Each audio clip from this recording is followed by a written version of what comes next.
서울의 유서 깊은 대학교 캠퍼스 낡은 벤치에 앉은 윤서아의 세상은 온통 강지훈이라는 이름으로 가득 차 있었다. 세상에 홀로 남겨진 고에게 재벌가의 아들인 그의 존재는 겨울의 유일한 난로였고 캄캄한 밤의 유일한 별이었다. 지훈은 따뜻했고 다정했으며 서아의 차가운 손을 잡고 함께 미래를 꿈꿔주었다. 서아야, 졸업하면 우리 작은 집 하나 얻어서 같이 살자. 마당에 네가 좋아하는 꽃도 심고 강아지도 한 마리 키우는 거야. 김이 모락모락 나는 떡볶이를 나누어 먹으며 속삭이던 그의 목소리는 서아의 심장에 그대로 새겨져 있었다. 그녀는 그 약속이 가진 무게를 알았다.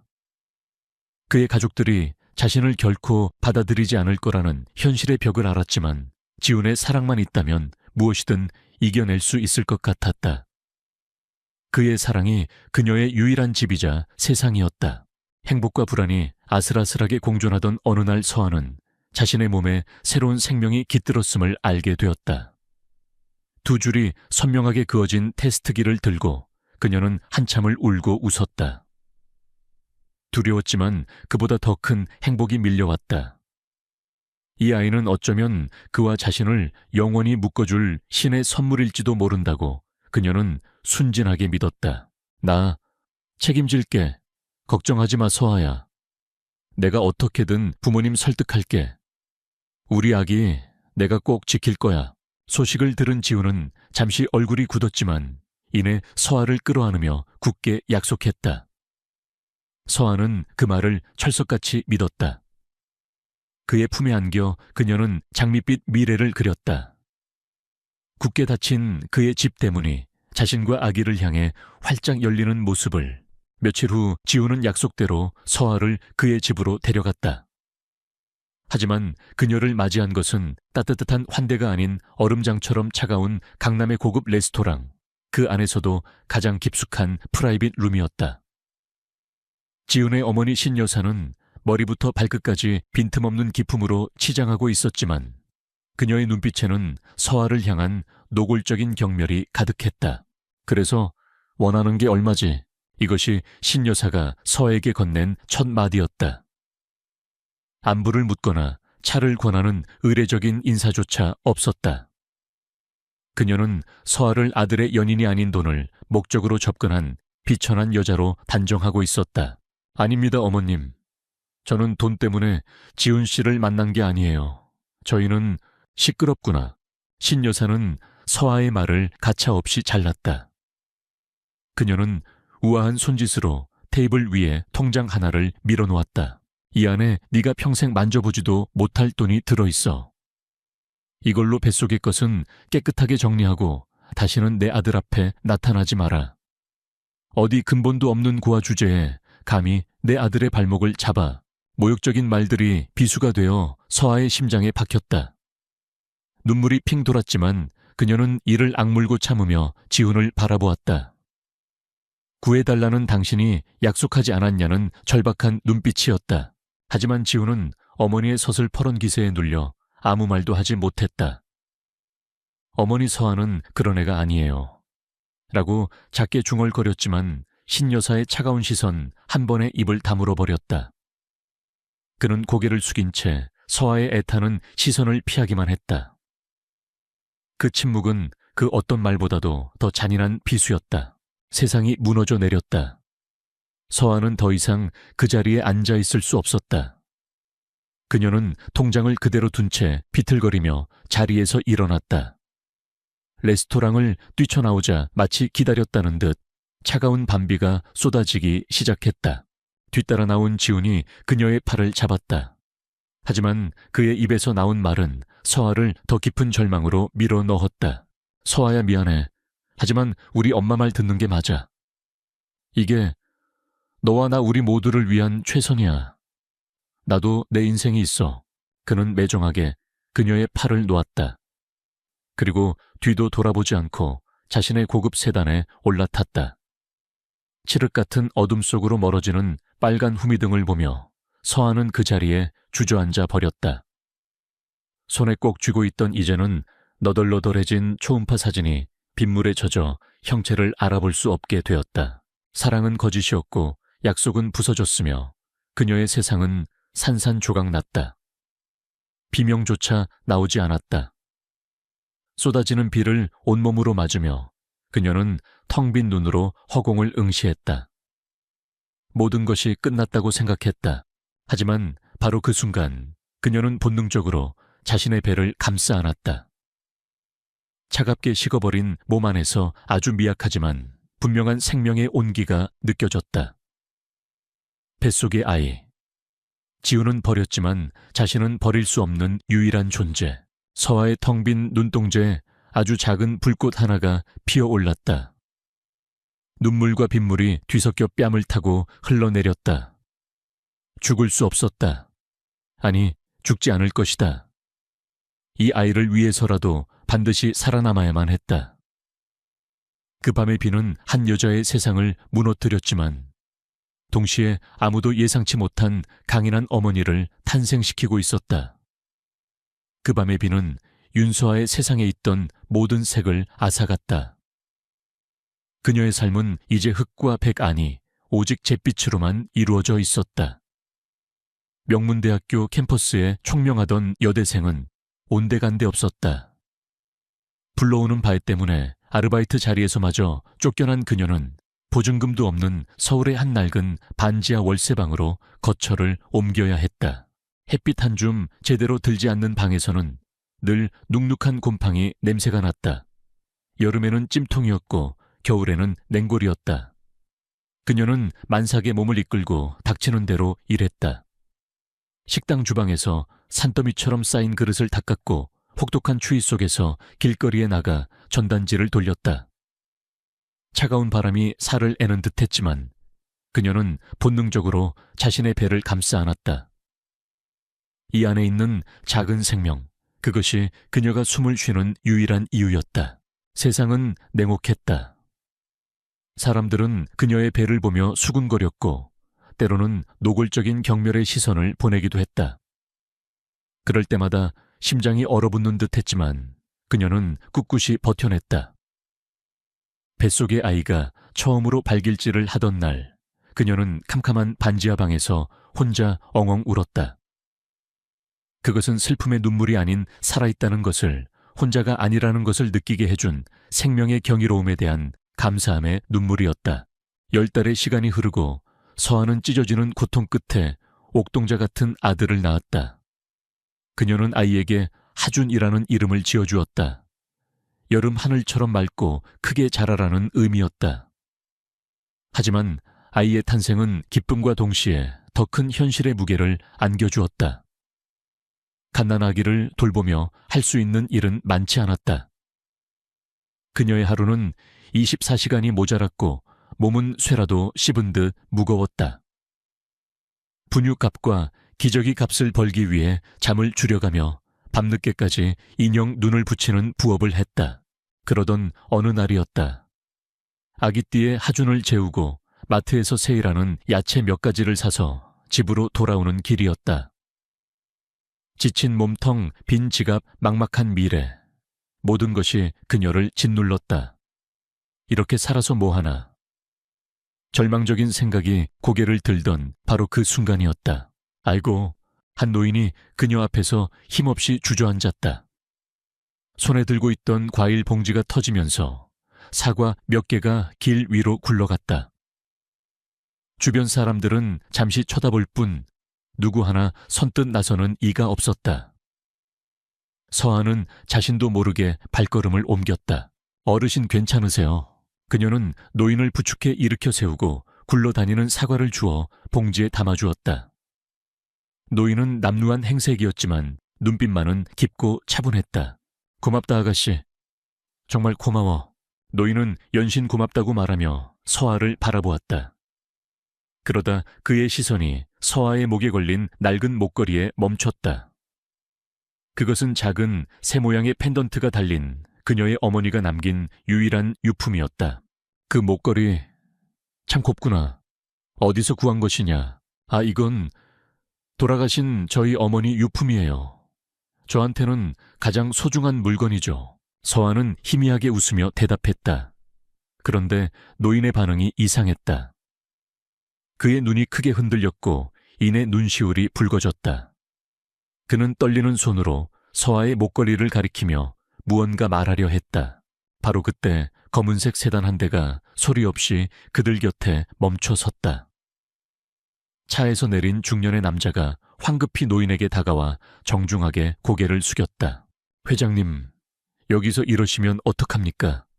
한참을 찾았습니다. 회장님. 서아는 자신의 귀를 의심했다. 남루한 행세에게 노인이 회장님이라니. 모든 것이 혼란스러웠다. 노인은 비서로 보이는 남자의 부축을 받으며 일어섰다. 그리고는 서아에게 다시 한번 말했다. 그의 목소리는 간절한 떨림으로 가득했다. 아가씨, 잠시 나와 이야기 좀 할 수 있겠나? 제발 부탁이야. 서아는 경계심과 의아함 속에서 그들을 따라 나섰다. 그들이 도착한 곳은 근처의 한적한 카페였다. 노인 안이 한태성 회장은 자신의 이야기를 시작했다. 수십 년 전 집안의 반대를 무릅쓰고 사랑하는 사람과 함께 집을 나갔던 외동딸에 대한 이야기였다. 딸과 연락이 끊기고 수년을 후회 속에서 살았고 뒤늦게 딸을 찾았을 때는 이미 병으로 세상을 떠난 후였다는 가슴 아픈 고백이었다. 내 딸 이름은 한지윤이었다. 그 아이가 집을 떠나기 전날 밤 내가 마지막으로 선물한 것이 바로 새 모양의 목걸이였어. 세상에 단 하나뿐인 것이지. 한태성 회장은 떨리는 손으로 품 안에서 낡은 사진 한 장을 꺼내 보였다. 사진 속에는 앳된 얼굴의 젊은 여자가 서아와 똑같은 목걸이를 하고 환하게 웃고 있었다. 그리고 그 여자의 얼굴은 서아의 기억 속에 희미하게 남아있는 어머니의 얼굴과 놀랍도록 닮아 있었다. 안 되잖다. 서아는 숨을 쉴 수가 없었다. 머릿속이 하얗게 비는 기분이었다. 사기라고 말도 안 되는 이야기라고 생각하려 했지만 가슴 한구석에서부터 뜨거운 무언가가 솟구쳐 올랐다. 지난 수년간 너를 찾아 헤맸다. 내 딸이 남긴 유일한 핏줄을, 내 손주를 찾기 위해서. 그런데 이렇게 힘든 모습으로 너를 만나게 될 줄은. 이 할아비가 죄인이다. 한태성 회장은 더 이상 말을 잇지 못하고 흐느꼈다. 대한민국에서 가장 큰 그룹의 총수 모든 것을 다 가진 남자가 한없이 초라한 손녀 앞에서 회한의 눈물을 쏟아내고 있었다. 그는 곤히 잠든 아기 하준을 바라보았다. 자신의 증손자였다. 하늘이 내 딸을 데려가는 대신 내게 딸과 증손자를 함께 보내주었구나. 비서 김 실장이 다가와 서류 몇 장을 내밀었다. 유전자 검사를 위한 서류들이었다. 하지만 그들에게는 이미 그 어떤 검사보다도 더 확실한 증거가 눈앞에 있었다. 서아의 얼굴, 그녀의 목에 걸린 목걸이, 그리고 알 수 없는 이끌림.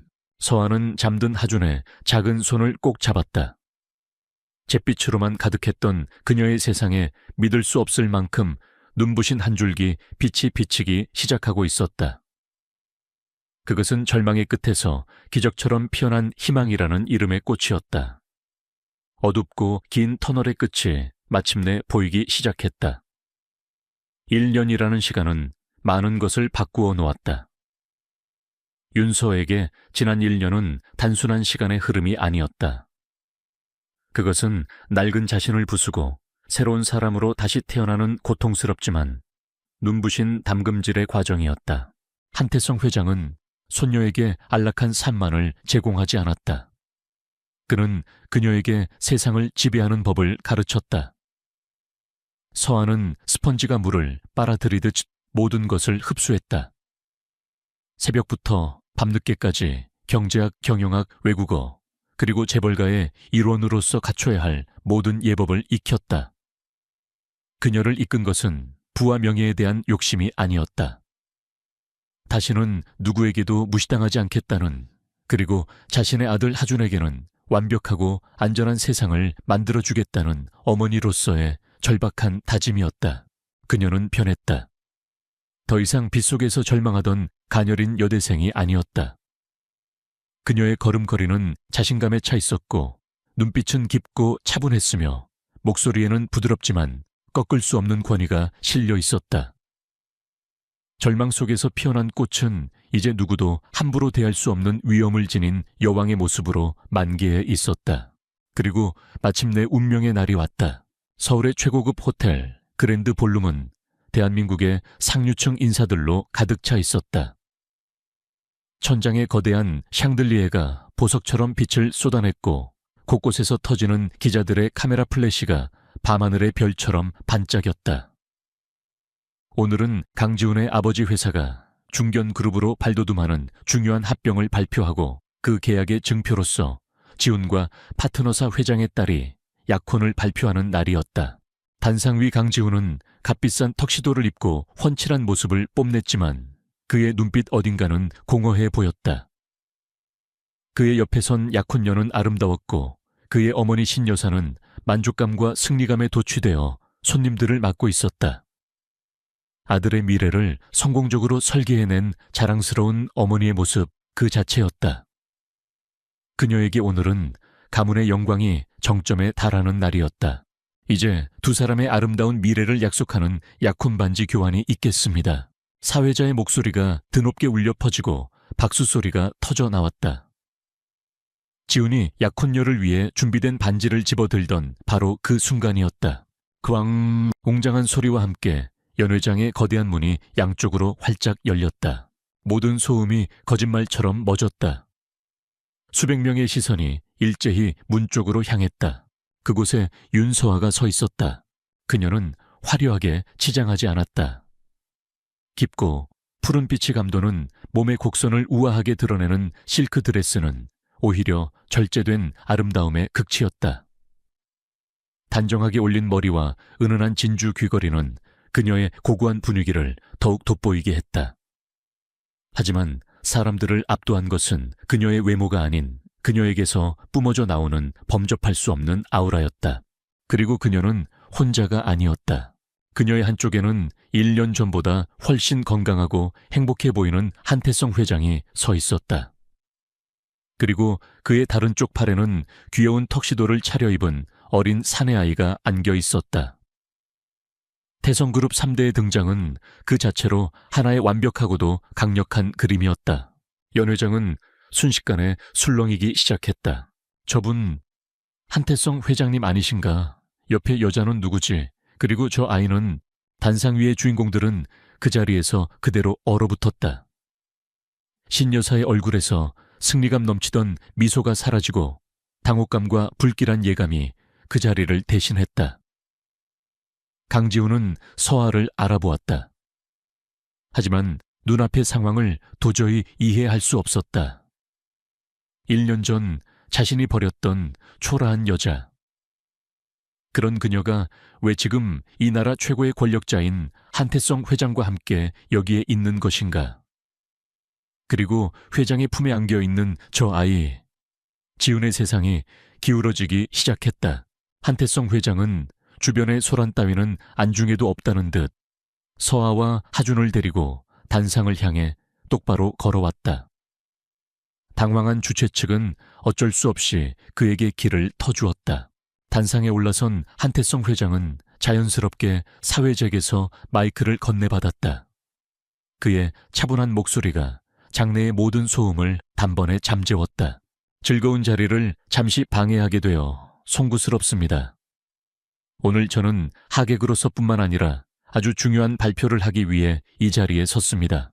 그는 따뜻한 손으로 서아의 어깨를 감쌌다. 지난 수년간 저는 잃어버렸던 제 유일한 혈육을 찾아왔습니다. 그리고 오늘 밤 이 자리에서 여러분께 제 가족을 소개해 드리고자 합니다. 그의 시선이 서에게 향했다. 이 아이는 제가 평생을 그리워한 제 외동딸이 남긴 유일한 핏줄, 제 손녀 윤서아입니다. 그리고 그는 품에 안은 아이를 살짝 들어보였다. 그리고 이 아이는 제 증손자 한하준입니다. 오늘 이 시간부로 제 손녀 윤서아는 태성그룹의 유일한 상속자이자 후계자가 될 것임을 공식적으로 발표하는 바입니다. 선언이 끝나는 순간 연 회장은 터져나오는 카메라 플래시로 대낮처럼 밝아졌다. 사람들의 경악 어린 탄성과 믿을 수 없다는 술렁임이 뒤섞여 거대한 파도처럼 밀려왔다. 신 여사는 휘청거리며 옆에 있던 남편의 팔을 붙잡았다. 그녀의 얼굴은 하얗게 질려 핏기라고는 찾아볼 수 없었다. 자신이 쓰레기처럼 내버리고 돈 몇 푼으로 떼어내려 했던 그 고아 소녀가 자신의 가문 따위는 마음만 먹으면 하루아침에 삼켜버릴 수 있는 거대 제국의 유일한 상속녀라니. 믿을 수도 믿고 싶지도 않은 악몽이었다. 강지훈은 망연자실하게 서아를 그리고 그녀의 곁에 있는 아이를 바라보았다. 자신의 아이. 이제는 한하준이라는 이름이 붙은 자신의 흔적 따위는 지워져 버린 아들. 자신이 부와 성공을 위해 헌신짝처럼 버렸던 것들이 실은 이 세상 그 무엇과도 바꿀 수 없는 진짜 보물이었음을 그는 뼈저리게 깨닫고 있었다. 거대한 눈사태가 그의 인생을 통째로 덮치는 듯한 충격이었다. 찬란한 조명 아래 서하는 미동도 없이 서 있었다. 그녀의 얼굴에서는 어떤 감정도 읽을 수 없었다. 그녀는 연회장 건너편에서 절망적인 눈으로 자신을 바라보는 지훈의 시선과 잠시 마주쳤다. 그녀의 눈에는 증오나 통쾌함은 없었다. 그저 멀고도 차가운 희미한 연민만이 담겨 있을 뿐이었다. 이내 그녀는 시선을 거두고 자신의 할아버지와 아들에게로 향했다. 과거는 이제 그녀의 등 뒤에 있었다. 미래가 막 시작되고 있었다. 여왕이 자신의 왕국으로 귀환한 순간이었다. 파티는 끝났지만 폭풍은 이제 막 시작되고 있었다. 강지훈의 집은 아수라장이었다. 신 여사는 실신한 듯 소파에 쓰러져 있었고 그의 아버지는 쉴 새 없이 울리는 전화를 받으며 땀을 뻘뻘 흘리고 있었다. 방금 전까지 세상을 다 가진 듯했던 가문의 영광은 하룻밤에 신기루처럼 사라져버렸다. 약혼은 파기되었고 회사의 명운이 걸렸던 합병 계약은 공중분해될 위기에 처했다. 하지만 강지훈에게는 그 어떤 것도 귀에 들어오지 않았다. 그의 머릿속은 온통 윤서아 아니 이제는 태성그룹의 후계자가 된 그녀의 모습으로 가득 차 있었다. 단상 위에서 자신을 내려다보던 그 차갑고도 무심한 눈빛. 그는 미칠 것만 같았다. 확인해야 했다.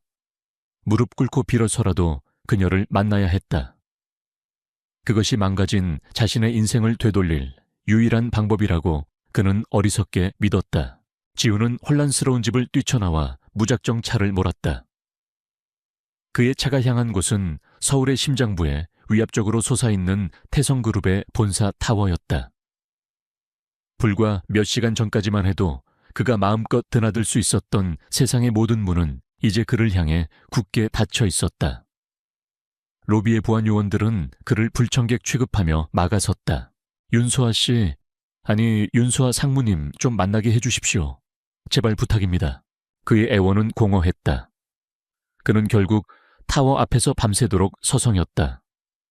한때 그의 것이었던 세상이 이제는 그를 완벽한 이방인으로 밀어내고 있었다. 같은 시각 태성타워 최고층에 위치한 회장실에서 서하는 서울의 야경을 내려다보고 있었다. 김 실장이 다가와 강지훈이 로비에서 그녀를 기다리고 있다는 사실을 보고했다. 한태성 회장은 못마땅한 표정으로 말했다. 만날 필요 없다. 너는 더 이상 그런 사람과 엮여서 네 귀한 시간을 낭비할 필요 없어. 하지만 서하는 조용히 고개를 저었다. 그녀의 눈빛은 단호했다. 아니에요, 할아버지. 이건 제가 직접 끝내야만 하는 이야기예요. 그래야 저도 하준이도 앞으로 나아갈 수 있어요. 그녀는 더 이상 과거에 발목 잡힌 피해자가 아니었다. 자신의 과거를 스스로 매듭지을 줄 아는 강인한 주체였다. 만남은 타워의 한적한 회의실에서 이루어졌다.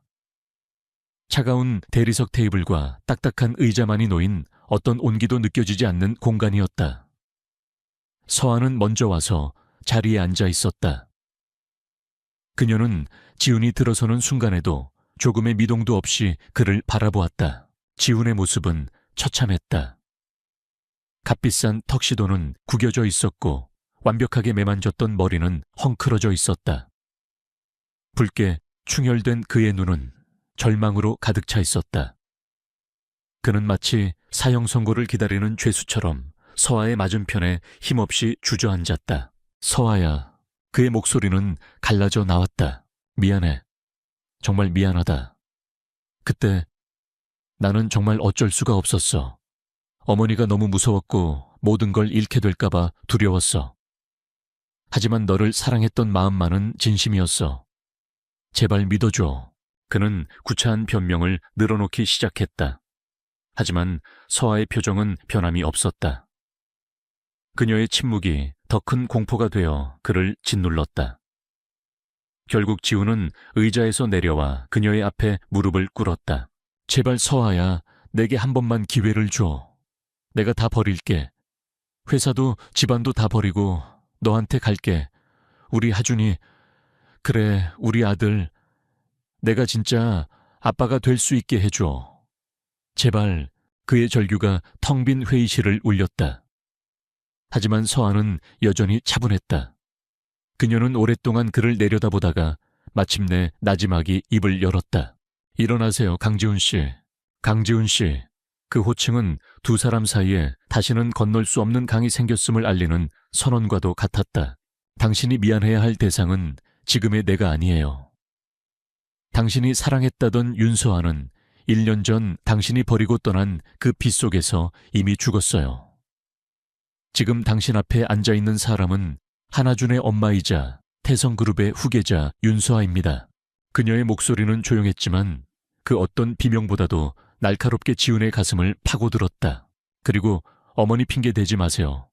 그건 비겁해요. 그 모든 건 강지훈 씨 당신의 선택이었어요. 당신은 가난하고 힘없는 나와 뱃속의 아이를 버리기로 선택했고 당신의 부와 안락한 미래를 선택했어요. 나는 당신의 그 선택을 이제 원망하지 않아요.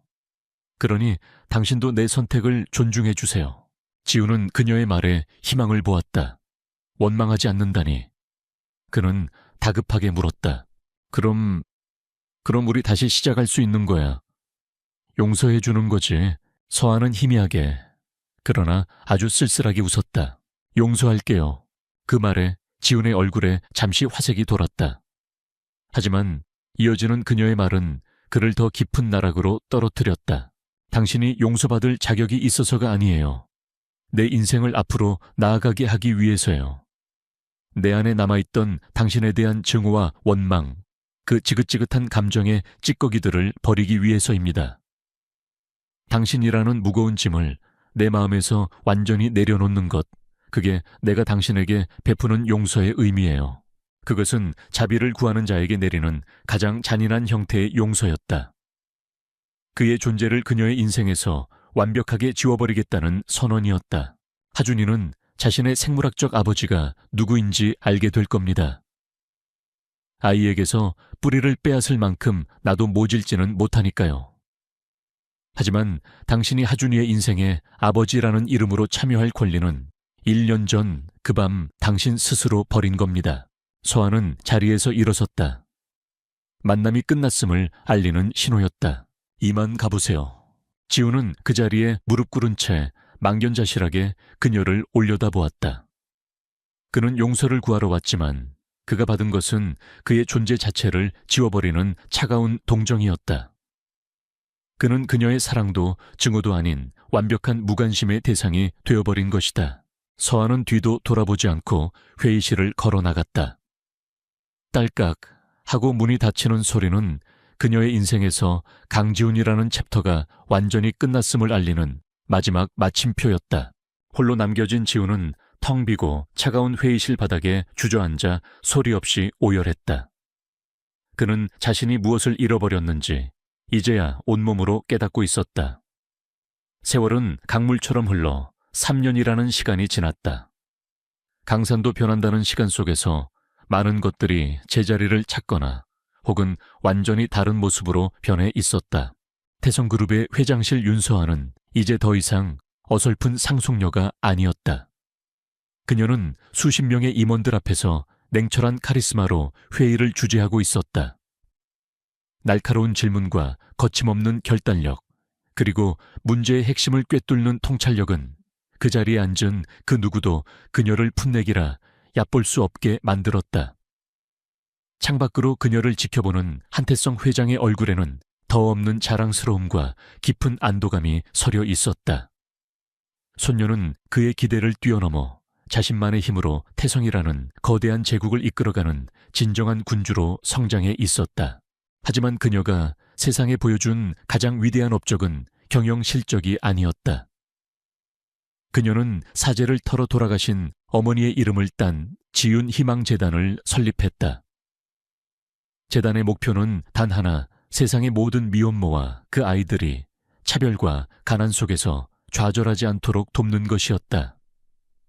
그것은 그녀 자신의 아픈 과거를 보듬고 그 상처를 타인을 위한 희망으로 승화시키는 과정이었다. 어느 주말 오후 서아는 재단에서 운영하는 쉼터의 작은 도서관에서 아이들에게 동화책을 읽어주고 있었다. 그녀의 곁에는 어느덧 훌쩍 자라 의젓해진 아들 하준이도 함께였다.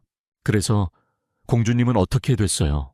한 아이가 초롱초롱한 눈으로 묻자 서아는 따뜻하게 웃으며 대답했다. 공주님은 더 이상 왕자님을 기다리지 않았단다. 스스로 용을 물리치고 성을 구하고 아주 멋진 여왕님이 되었대. 아이들의 웃음소리가 도서관을 가득 채웠다. 서아는 그 모습을 바라보며 가슴 벅찬 행복을 느꼈다. 과거의 그녀처럼 절망의 문턱에서 홀로 두려움에 떨고 있을 또 다른 윤서아들에게 그녀는 이제 든든한 울타리이자 희망이 되어주고 있었다. 같은 시각 서울의 다른 한편에서는 전혀 다른 풍경이 펼쳐지고 있었다. 강지우는 차갑고 적막한 거실에서 아내와 저녁 식사를 하고 있었다. 그의 아버지가 운영하던 회사는 태성그룹의 후계자 스캔들 이후 급격히 기울었고 그는 결국 다른 중소기업의 딸과 정략 결혼을 해야만 했다. 식탁 위에는 값비싼 음식들이 차려져 있었지만 부부 사이에는 어떤 대화도 웃음도 없었다. 오직 주식, 시세와 사업 이야기만이 오갈 뿐이었다. 그의 어머니 신여사는 그날의 충격 이후 급격히 늙어 과거에 기세등등하던 모습은 온데간데 없었다.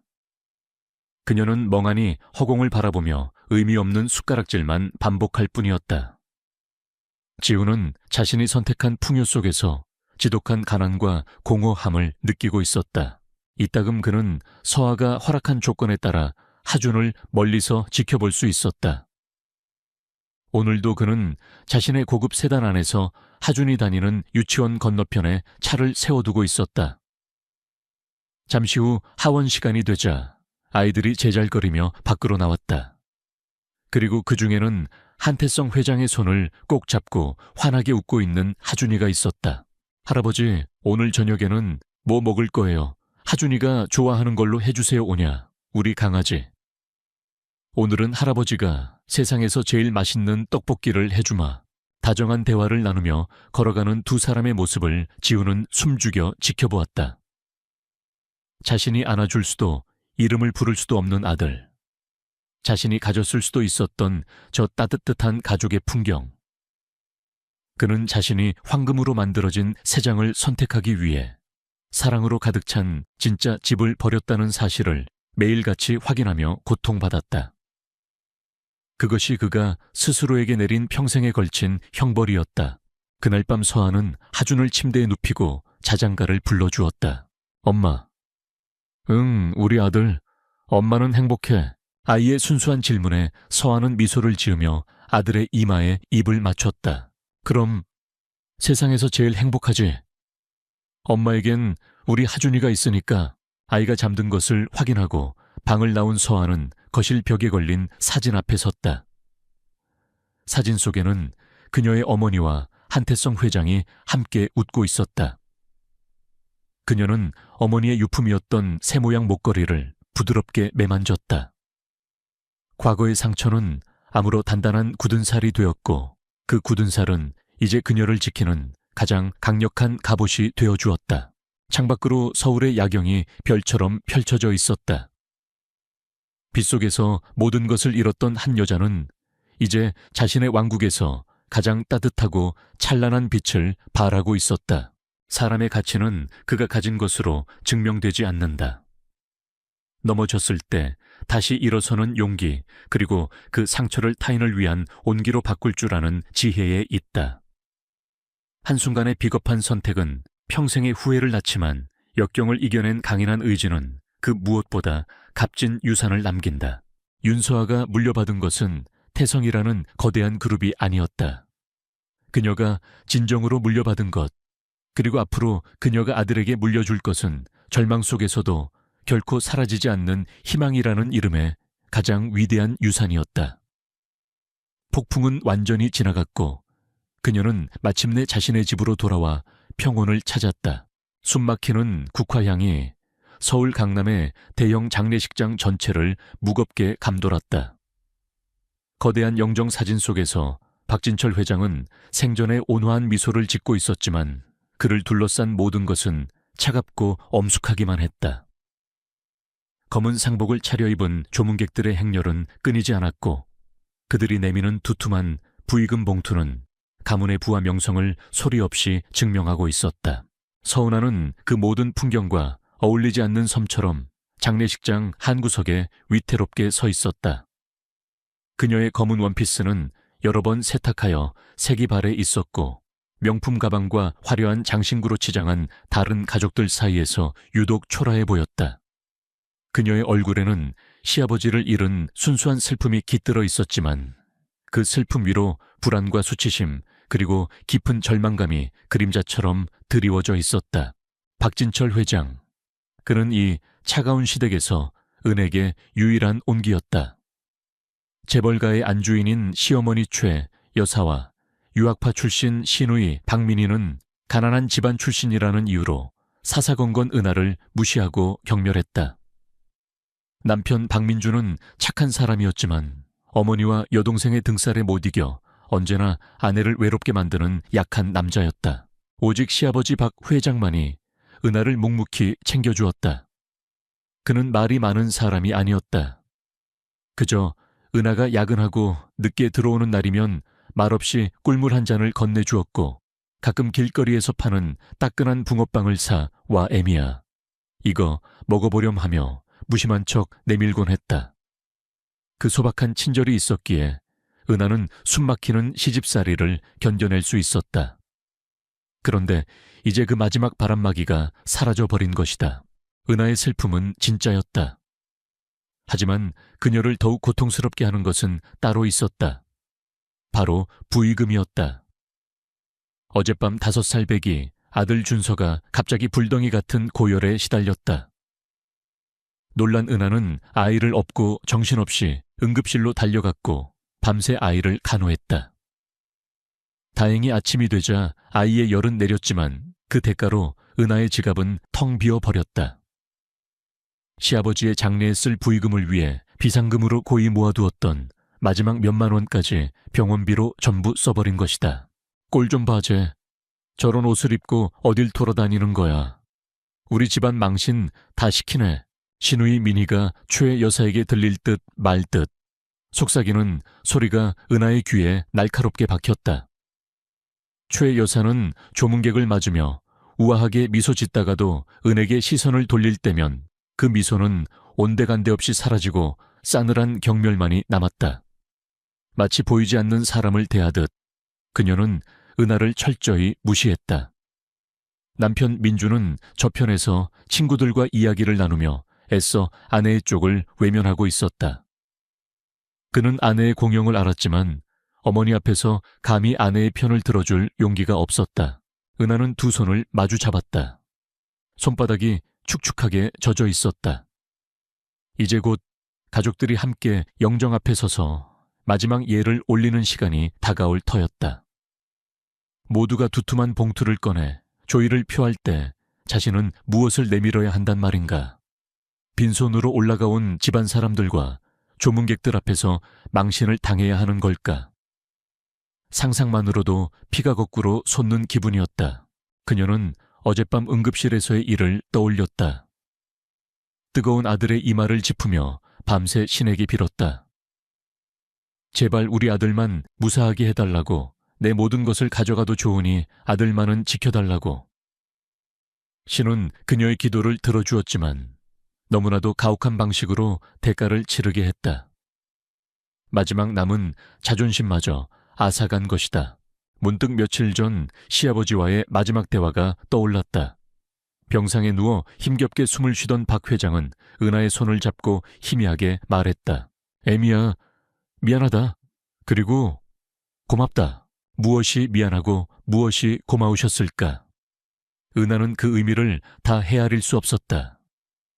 그저 앙상하게 마른 시아버지의 손을 잡고 하염없이 눈물만 흘렸었다. 가족 중 누구도 돌보지 않는 병실을 그녀는 매일같이 찾아가 죽을 끓여드리고 마른 수건으로 몸을 닦아드렸다. 그것이 그녀가 할 수 있는 유일한 일이었고 진심에서 우러나온 행동이었다. 잠시 안내 말씀드리겠습니다. 이제 고인의 가족분들께서 마지막 헌화와 분향을 하시겠습니다. 유가족분들께서는 영정 앞으로 나와 주시기 바랍니다. 장례 지도사의 낮고 엄숙한 목소리가 스피커를 통해 울려 퍼졌다. 심장이 쿵하고 바닥으로 떨어지는 것 같았다. 최 여사와 민희 그리고 다른 가족들이 일어서서 영정을 향해 걸어가기 시작했다. 남편 민준이 은하를 돌아보며 어서 오라는 듯 눈짓을 보냈다. 그의 눈빛에는 미안함과 원망이 뒤섞여 있었다. 은하는 차마 발을 뗄 수가 없었다. 모든 사람의 시선이 자신에게 집중되는 것 같았다. 비웃음과 동정 경멸이 뒤섞인 눈빛들이 수천 개의 바늘이 되어 그녀를 찔렀다.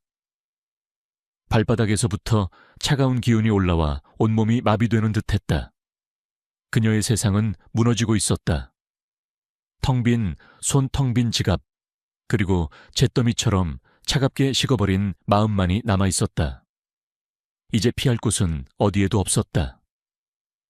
장례 지도사의 목소리는 메아리가 되어 서은아의 귓속을 파고들었다. 시간은 얼어붙었고 공간은 일그러지는 듯했다. 그녀 주변의 모든 소음 사람들의 웅성거림, 희미하게 들려오는 곡소리마저 아득하게 멀어졌다. 오직 세차게 뛰는 자신의 심장 소리만이 세상의 전부인 것처럼 느껴졌다. 발은 시멘트라도 부은 듯 땅에서 떨어지지 않았다. 앞으로 나아가야 한다는 것을 머리로는 알았지만 몸은 차가운 공포에 사로잡혀 명령을 듣지 않았다. 그때였다. 남편 박민준이 성큼성큼 다가와 그녀의 팔을 거칠게 잡아챘다. 그의 소나귀에 힘이 들어가 있었다. 서은아 뭐 하는 거야? 다들 쳐다보잖아. 일단 올라가자 응. 남편의 목소리는 다급하게 속삭이고 있었지만 그 안에는 위로나 격려가 아닌 짜증과 재촉이 섞여 있었다. 그는 아내의 고통을 헤아리기보다 이 창피한 상황을 빨리 모면하고 싶을 뿐이었다. 은하는 남편의 얼굴을 쳐다보았다. 그의 눈은 불안하게 흔들리며 주위의 시선을 살피고 있었다. 그녀는 그에게서 어떠한 도움도 기대할 수 없다는 것을 다시 한번 깨달았다. 깊은 외로움이 뼛속까지 스며들었다. 은하의 망설임은 시어머니 최 여사의 인내심을 완벽하게 끊어놓았다.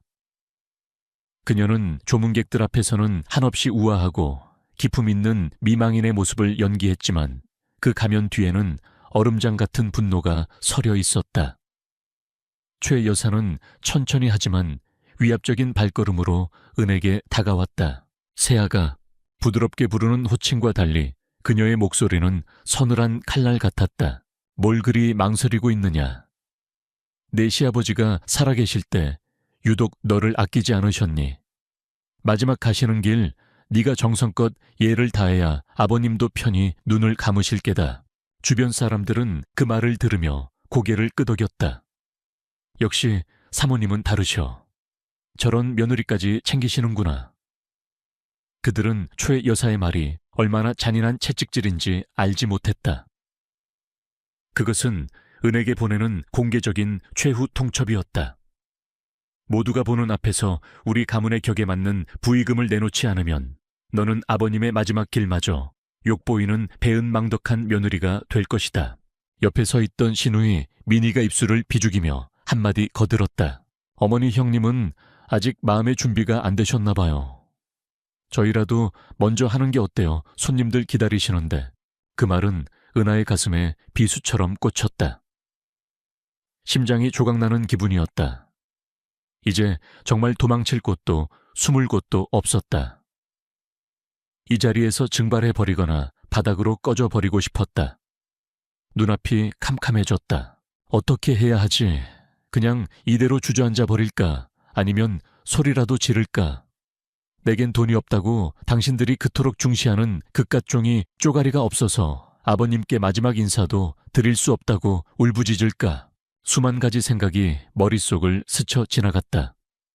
하지만 그럴 수 없었다. 5살 아들 준서의 얼굴이 떠올랐다.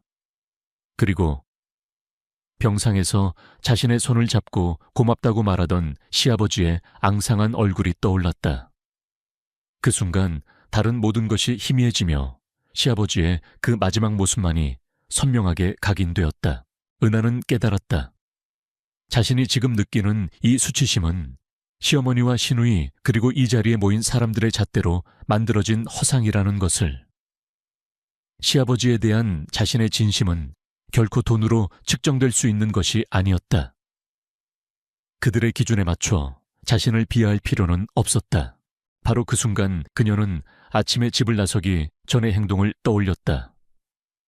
작은 화분에 힘겹게 피어있던 하얀 국화 한 송이. 왜 그랬는지 모른다. 그저 이 화려하고 거짓된 장례식장에 가식 없는 무언가를 바치고 싶다는 충동이 일었다.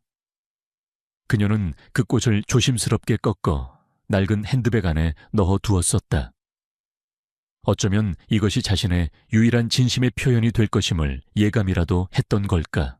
결심이 섰다. 그래, 나는 그들의 방식대로 패배하지 않겠다. 나의 존경과 슬픔은 돈으로 환산되지 않는다. 나는 나의 방식으로 아버님께 마지막 인사를 드릴 것이다. 은하는 자신을 붙잡고 있던 남편의 손을 조용히 하지만 단호하게 뿌리쳤다. 민주는 놀란 눈으로 그녀를 보았다. 은하는 더 이상 그를 쳐다보지 않았다. 그녀는 구부정했던 허리를 곧게 폈다. 그리고 한 걸음 한 걸음 영정을 향해 걷기 시작했다. 그녀의 발걸음 하나하나에 장례식장의 모든 소음이 멎는 듯했다. 사람들의 웅성거림이 더욱 커졌다. 저 여자 왜 절에 봉투도 없이 올라가네. 무슨 일 있는 거 아니야. 표정이 안 좋은데. 최 여사의 얼굴은 분노와 모욕감으로 딱딱하게 굳어갔다. 감히 자신의 명령을 거역하고 저런 식으로 집안 망신을 시키다니. 그녀는 은하의 등을 불이라도 붙을 듯이 쏘아보았다. 하지만 은하는 아무것도 보이지 않았고 아무것도 들리지 않았다. 그녀의 시선은 오직 영정 사진 속 시아버지의 온화한 미소에 고정되어 있었다. 추운 겨울날 호호 불어가며 건네주시던 따끈한 붕어빵의 온기가 손끝에 되살아나는 듯했다. 그 따뜻한 기억이 그녀의 수치심을 녹여내고 슬픔을 더욱 깊게 만들었다. 그녀의 걸음은 더 이상 수치의 행진이 아니었다. 그것은 한 인간에 대한 순수한 애도와 존경의 발걸음이었다. 마침내 은하는 제단 앞에 섰다. 옆에는 이미 최 여사와 다른 가족들이 놓아둔 두툼한 부의금 봉투들이 보였다. 은하는 잠시 눈을 감고 숨을 골랐다. 그리고 영정을 향해 허리를 깊이 숙여 마지막 인사를 올렸다. 인사를 마친 그녀는 몸을 일으켜 세웠다. 그리고 모두가 지켜보는 가운데 낡은 핸드백을 열었다. 사람들은 그녀가 뒤늦게라도 봉투를 꺼낼 것이라 예상했다. 하지만 은하의 손에 들려 나온 것은 돈 봉투가 아니었다. 그것은 약간은 시들었지만 여전히 순백의 빛을 잃지 않은 하얀 국화 한 송이였다. 장례식장 안에서 나지막한 탄성이 터져 나왔다. 전례 없는 일이었다. 돈과 체면을 목숨처럼 여기는 재벌가의 장례식에서 며느리가 부의금 대신 달랑꽃 한 송이를 바치다니. 그것은 상상조차 할 수 없는 가문에 대한 정면 도전이자 모독이었다. 최 여사는 금방이라도 쓰러질 듯 뒷목을 잡았다. 남편 민주는 차마 그 광경을 볼 수 없어 고개를 돌려버렸다. 은하는 그 모든 반응을 뒤로 한 채 두 손으로 소중하게 국화꽃을 감싸 쥐었다. 그리고 향로 옆 가장 잘 보이는 곳에 그 꽃을 내려놓으려던 바로 그 순간이었다. 쿠앙! 마치 약속이라도 한 듯 장례식장의 육중한 문이 양쪽으로 활짝 열렸다. 차가운 바깥 공기가 국화향과 뒤섞여 안으로 쏟아져 들어왔다. 사람들의 시선은 모두 약속이나 한 듯 제단 앞에 은액에서 활짝 열린 문 쪽으로 동시에 향했다. 육중한 문이 열리며 쏟아져 들어온 것은 차가운 공기만이 아니었다. 그곳에 있던 모든 사람들의 예상을 뛰어넘는 묵직하고 압도적인 존재감이었다. 문이 열린 자리에 서 있는 이들은 한 무리의 남자들이었다. 머리부터 발끝까지 흐트러짐 없는 검은 양복을 입은 그들의 모습은 마치 장례식장의 침묵을 형상화한 조각상들 같았다. 가장 앞줄에 선 네댓 명의 중년 남자들은 누가 보아도 평범한 인물들이 아니었다. 그들의 옷은 최고급 원단으로 재단되어 희미한 조명 아래서도 은은한 광택을 냈고 먼지 하나 없이 잘 닦인 구두는 대리석 바닥 위에서 소리조차 내지 않았다. 표정 없는 얼굴 감정을 읽을 수 없는 눈빛 속에는 오랜 세월 동안 단련된 듯한 권위와 위엄이 서려 있었다. 그들 뒤로는 비슷한 차림의 젊은 남자들이 10명 넘게 마치 잘 훈련된 군인들처럼 정렬해 있었다. 순간 장례식장의 공기가 바뀌었다. 조문객들은 웅성거리기 시작했고 모두가 저마다의 추측을 내놓았다. 누구지? 저분들은 정계의 거물이라도 오신 건가? 아니면 박 회장님과 경쟁하던 다른 그룹 회장들인가 마지막 예의를 차리러 온 건가 봐. 시어머니 최 여사 역시 놀라움을 감추지 못했다. 그녀는 며느리에 대한 분노도 잠시 잊은 채 재빨리 머리를 굴리기 시작했다. 남편의 사업 파트너 중에 저런 인물들이 있었던가. 그녀는 기억이 없는 얼굴들이었지만 그들의 비범한 기세에 자신도 모르게 어깨를 폈다. 이 장례식의 주최자로서 저런 거물들의 조문을 받는 것은 가문의 위상을 한껏 높여줄 일이었기 때문이다. 민준아, 어서 가서 손님들 맞을 준비를 해야지. 최 여사가 아들에게 나지막이 속삭였다. 상주인 박민주는 당황한 기색이 역력했지만 어머니의 말에 떠밀려 황급히 남자들을 향해 몇 걸음 나아갔다. 아버지를 여인 아들로서 그가 손님을 맞는 것은 당연한 절차였다. 하지만 기이한 일이 벌어졌다. 한 무리의 남자들은 그 누구에게도 눈길 한 번 주지 않았다. 그들은 최 여사의 존재도 상주인 박민준이 다가오는 것도 전혀 아랑곳하지 않았다. 마치 그 공간에 다른 사람들은 존재하지 않는다는 듯이. 그들의 시선은 단 한 곳 재단 가장 앞쪽에 위태롭게 서 있는 한 사람에게만 고정되어 있었다. 그들은 약속이라도 한 듯 일사불란한 걸음으로 안으로 들어왔다. 그들의 행보는 장례식장 중앙을 가르는 하나의 검은 강줄기 같았다. 웅성거리던 조문객들은 저도 모르게 길을 비켜섰다. 박민준이 어색하게 손을 내밀며 그들을 맞으려 했지만 남자들은 그를 유령처럼 스쳐 지나갔다. 그의 내민 손이 허공에서 갈 곳을 잃고 멈칫했다. 공개적인 무시였다. 박 회장의 장남이자 상주에 대한 명백한 결례였다. 장례식장 안에 모든 사람들이 숨을 죽였다. 무언가 아주 잘못되고 있다는 것을 모두가 직감했다. 남자들의 행렬은 멈추지 않았다. 그들은 재단 가까이 서 있던 최 여사와 시누이 미니의 옆도 그대로 통과했다. 그리고 마침내 그들의 목적지가 명확해졌다. 그들은 장례식장에서 가장 초라하고 가장 보잘것없어 보이던 한 사람, 바로 서은아의 앞에 이르러서야 걸음을 멈췄다. 방금 전까지 세상을 다 잃은 듯한 표정으로 서 있던 은하는 눈앞에 펼쳐진 광경에 완전히 넋을 잃었다. 자신을 향해 다가오는 검은 그림자들의 행렬에 압도되어 숨 쉬는 것조차 잊고 있었다. 가장 앞에 서 있던 무리의 지도자로 보이는 남자가 은하를 물끄러미 바라보았다. 그의 눈빛에는 동정이나 연민이 아니었다. 그보다 훨씬 깊고 무거운 뭐라 형용할 수 없는 존경심이 담겨 있었다. 방 안의 모든 침묵을 깨고 그가 입을 열었다. 그의 목소리는 낮았지만 장례식장 전체를 선명하게 울렸다. 서은아 여사님이십니까? 여사님, 대통령의 부인이나 대기업 총수의 아내에게나 붙이는 극존칭의 호칭이었다. 은하는 자신의 귀를 의심했다. 너무나도 황당한 상황에 고개를 끄덕일 수도 아니라고 말할 수도 없었다. 이 모든 것이 끔찍한 악몽이거나 잔인한 장난처럼 느껴졌다. 은하가 어떤 반응도 보이지 못하고 굳어있는 바로 그 순간 남자는 아주 자연스럽고 부드러운 동작으로 그녀의 앞에 한쪽 무릎을 꿇었다. 그의 무릎이 차가운 대리석 바닥에 닿는 아주 작은 소리가 장례식장 전체에 울리는 듯했다. 그것은 신호탄이었다. 그의 뒤에 서 있던 모든 남자들이 마치 오랫동안 연습한 완벽한 군무처럼 일제히 한쪽 무릎을 꿇었다. 20명이 넘는 건장한 남자들이 먼지 하나 없는 최고급 양복을 입은 채 초라한 시골 출신의 며느리 서은아 한 사람을 향해 경의를 표하며 무릎을 꿇은 것이다. 은하는 저도 모르게 뒷걸음질 쳤다. 눈앞의 광경을 도저히 이해할 수가 없었다. 왜 이 사람들이 내게 혹시 사람을 잘못 본 것이 아닐까? 그녀는 도움을 구하듯 주위를 둘러보았지만 그곳에 있는 모든 사람들은 그녀와 마찬가지로 경악과 충격에 빠져 입을 다물지 못하고 있었다. 시어머니 최 여사의 얼굴은 하얗게 질려 있었다. 며느리에 대한 분노, 손님들에 대한 의아함, 그리고 눈앞의 광경에 대한 불신이 뒤섞여 흉측하게 일그러졌다.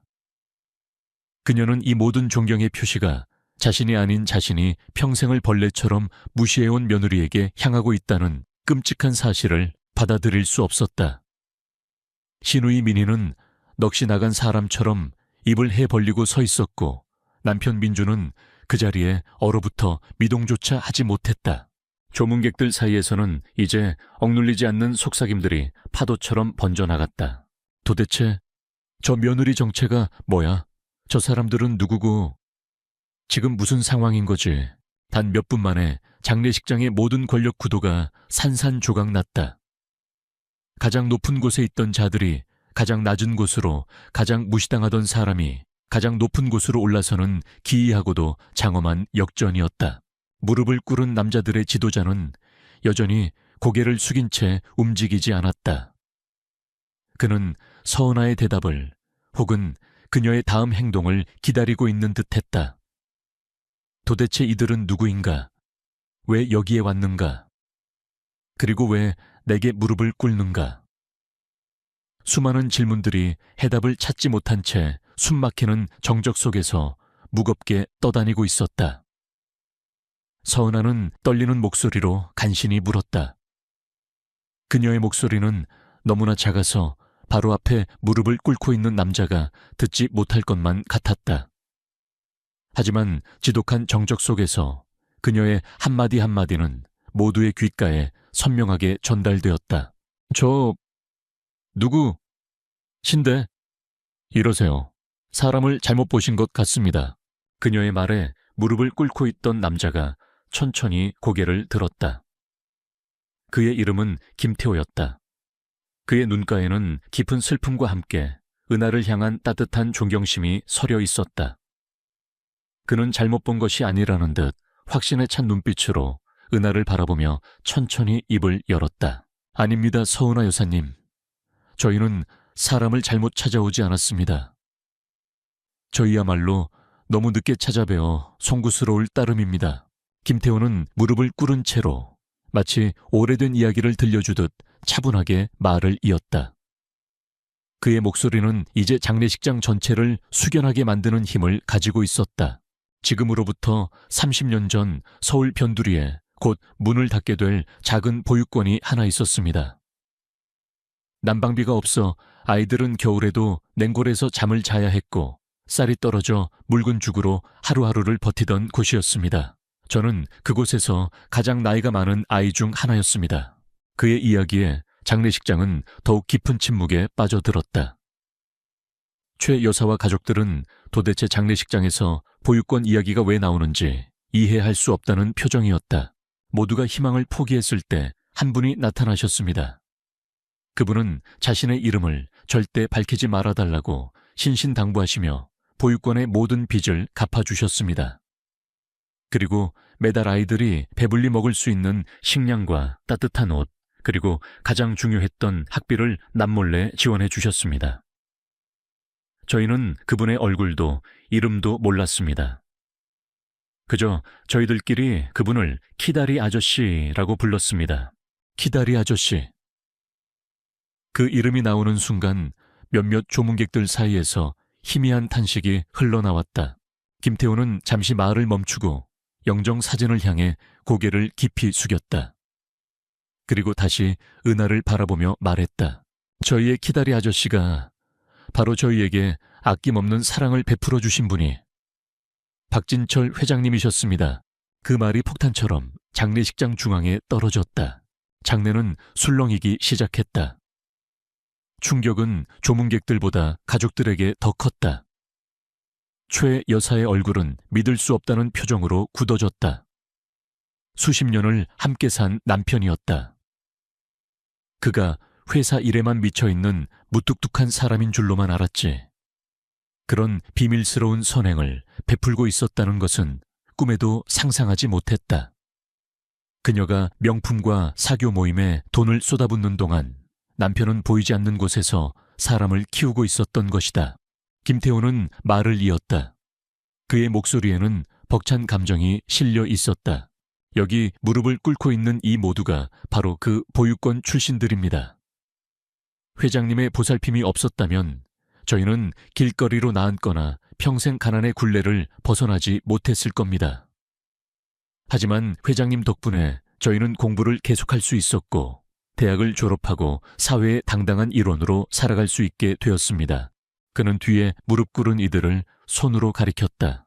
저기 있는 박성철 변호사, 그리고 지금은 명망 있는 대학병원의 외과 교수가 된 이동규, 그리고 국내 최고의 IT 기업을 일군 최민석 대표까지.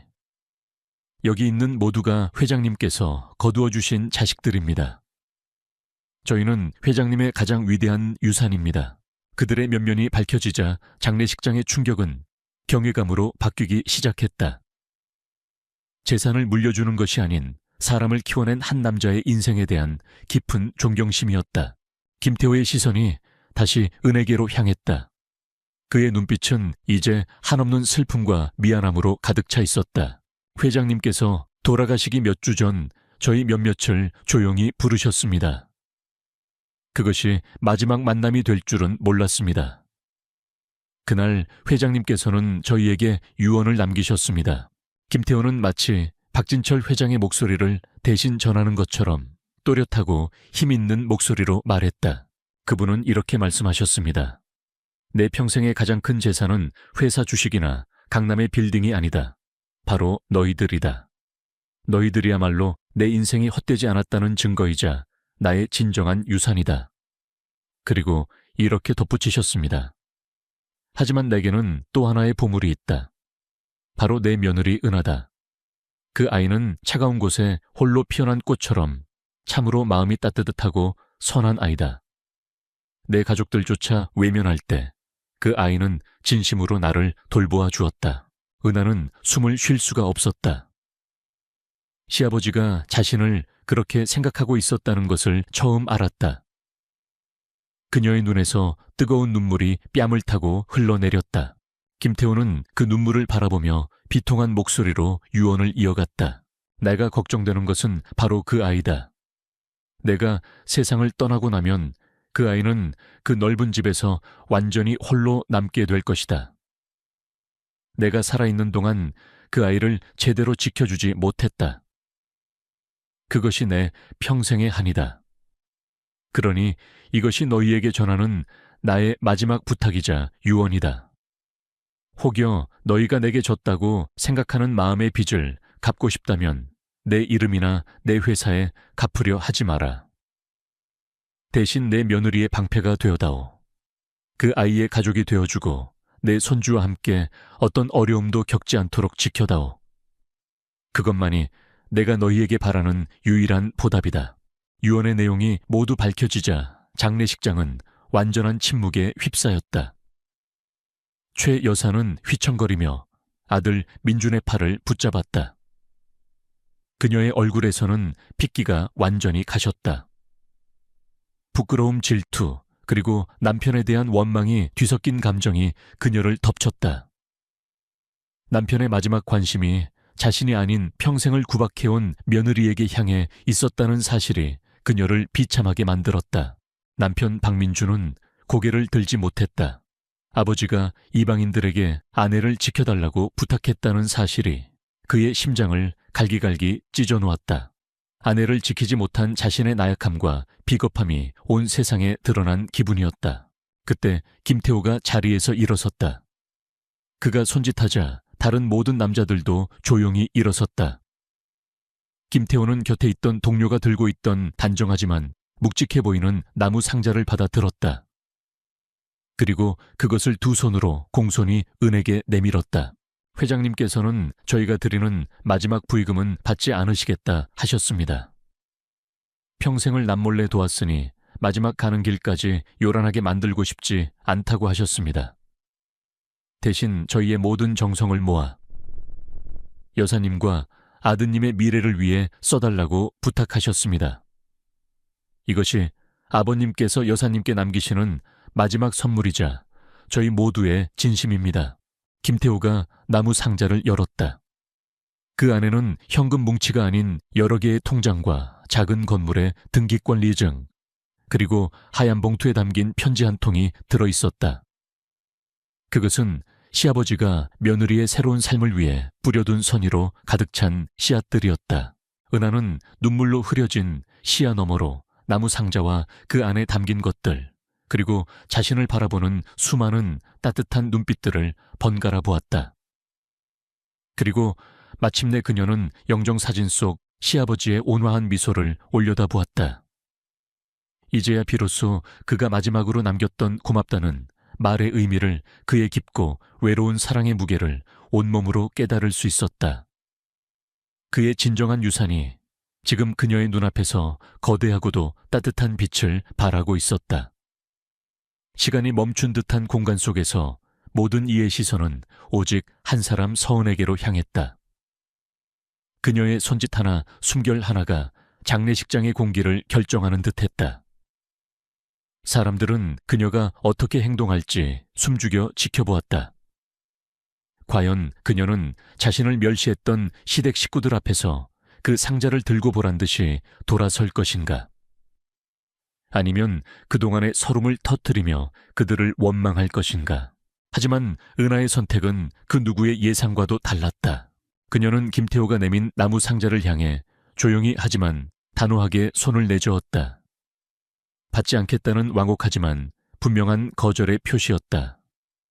그리고는 자신을 향해 서 있는 20명이 넘는 남자들을 향해 천천히 그리고 깊이 허리를 숙였다. 진심에서 우러나오는 감사의 인사였다. 모두 일어나세요. 제발 고개를 들어주세요. 그녀의 목소리는 여전히 떨리고 있었지만 그 안에는 이전에는 없었던 조용하고 굳건한 힘이 실려 있었다.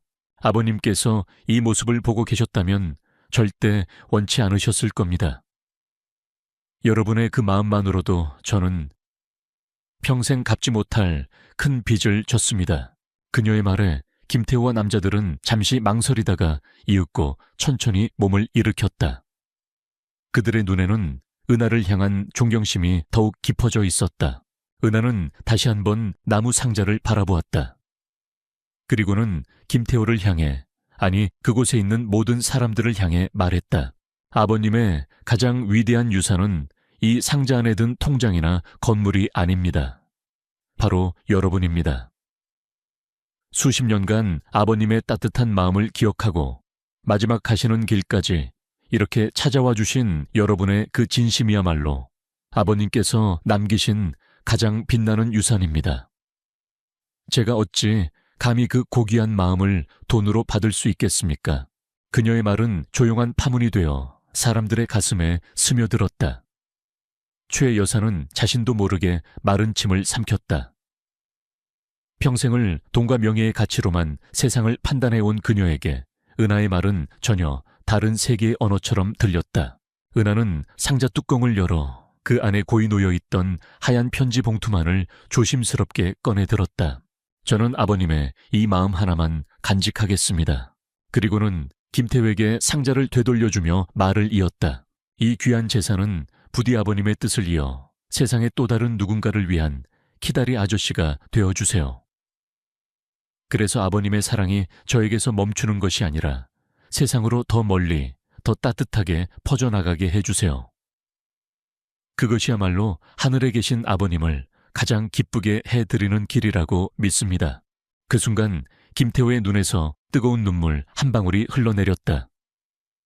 그는 말없이 고개를 깊이 숙였다. 박진철 회장이 왜 그토록 이 며느리를 아끼고 지키려 했는지 이제야 온몸으로 이해할 수 있었다. 그녀는 단순히 선량한 피해자가 아니었다. 그녀는 회장의 위대한 정신을 이어받을 유일한 상속자였다. 바로 그때였다. 지금껏 얼어붙은 듯 서 있기만 하던 남편 박민준이 움직였다. 그는 충격에 빠진 어머니의 곁을 지나 망설임 없이 은하의 곁으로 걸어왔다. 그리고 모든 사람이 보는 앞에서 그는 아내의 떨리는 손을 자신의 두 손으로 힘주어 잡았다. 그의 행동에는 수만 가지의 의미가 담겨 있었다. 후회 참회, 그리고 아내에 대한 존경심. 미안해, 은하야. 정말 미안해. 그의 목소리는 거의 들리지 않을 정도로 작았지만 은에게는 그 어떤 큰 소리보다도 선명하게 들렸다. 은하는 조용히 고개를 끄덕였다. 남편을 원망하는 마음은 이미 눈물과 함께 모두 씻겨 내려간 후였다. 남편의 손을 잡은 은하는 다시 제단 앞으로 돌아섰다. 그녀는 먼저 자신이 들고 있던 약간은 시들었지만 여전히 순수했던 하얀 국화 한 송이를 향로 옆에 고이 내려놓았다. 돈으로 환산할 수 없는 그녀의 진심이었다. 그리고는 모두를 놀라게 하는 행동을 했다. 그녀는 제단 위에 놓여있던 시어머니가 보란 듯이 놓아두었던 그 두툼한 부의금 봉투 하나를 집어들었다. 그녀는 그것을 열어보지도 멸시하지도 않았다. 그저 조용히 부의금을 넣는 함에 그것을 넣었다. 한 개인의 이름이 아닌 가족 일동의 이름으로. 그것은 부녀를 향한 용서였고 상처를 향한 치유였다.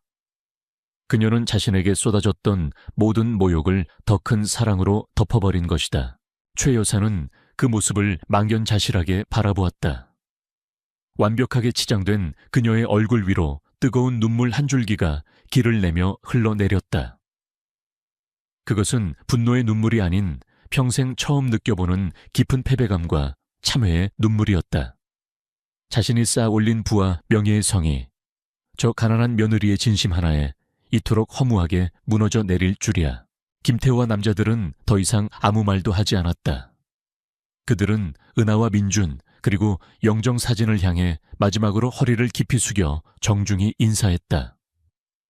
그들의 인사는 이제 존경을 넘어선 깊은 동지애와 신뢰가 담겨 있었다. 그들은 박진철 회장의 유산이 가장 안전하고 올바른 손에 맡겨졌음을 확신하며 조용히 장례식장을 떠났다. 그들이 떠난 장례식장은 여전히 조용했지만 더 이상 차갑고 위압적이지 않았다. 억압적인 침묵 대신 진실과 화해가 남긴 따뜻하고 성스러운 온기가 공간을 채우고 있었다. 은하는 남편의 손을 잡은 채 다시 한번 시아버지의 영정사진을 올려다보았다. 사진 속에서 시아버지는 여전히 온화하게 웃고 있었다. 마치 모든 것을 알고 있었다는 듯이, 그리고 이제야 비로소 안심이라는 듯이. 사람의 진정한 가치는 그가 무엇을 가졌는지가 아니라 그가 어떤 사람인지에 따라 결정된다. 한 인간이 남길 수 있는 가장 위대한 유산은 돈이나 건물이 아니라 그가 만졌던 사람들의 삶과 그가 나누었던 사랑의 기억이다. 오늘 이 장례식장에서 약간 시든 하얀 국화 한 송이는 세상의 모든 돈보다도 더 밝게 빛났다. 가진 것 없던 며느리 서은아는 그 누구도 가질 수 없는 세상에서 가장 값진 것, 바로 한 인간의 진정한 유산을 상속받은 것이다.